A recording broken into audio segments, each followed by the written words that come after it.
अस्सलाम वालेकुम, welcome to another vlog. कैसे हैं आप सब? उम्मीद करती हूँ आप सब खैरियत से होंगे। जहाँ भी होंगे खुश होंगे। अल्लाह पाक यूँ हंसता मुस्कुराता रखे, आमीन सुम्मा आमीन। तो मेरे मामू के घर में ख़त्म था, तो मेरी सब सिस्टर्स आप गए थे, सिर्फ मम्मा नहीं गई थी, मम्मा मेरे पास थी।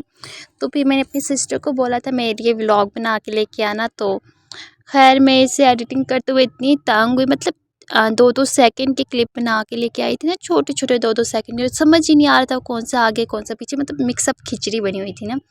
तो इसलिए मैं फिर इतनी तंग होती हूँ, फिर मैं गुस्सा भी करती हूँ। मैं कहती हूँ मैं आपको क्यों बोलती हूँ वीडियो बनाने का, एक तो इतने मज़े की बनती भी नहीं है ना, ऊपर से 2-2 सेकंड की होती है ना, फिर उसे एक तरतीब में सीक्वेंस में करना भी बहुत मुश्किल होता है। ऊपर से मेरे पास टाइम भी कम होता है इसलिए ना।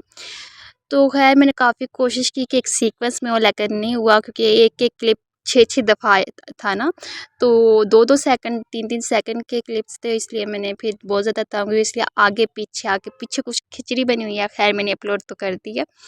तो या इस तरह हमारे गाँव में जो है ना, इस तरह जब ख़त्म होता है ना, तो फिर ऐसे देगे-शेगे बन के, तो फिर सारे बच्चे-शच्चे जो होते हैं गाँव में, वो फिर बैठ के खाते हैं ना। तो वैसे हाँ, मैं भी जाती होती थी, लेकिन जब से मेरे साथ हादसा हुआ उसके बाद मैं नहीं गई। तो चलिए आप भी एंजॉय करें।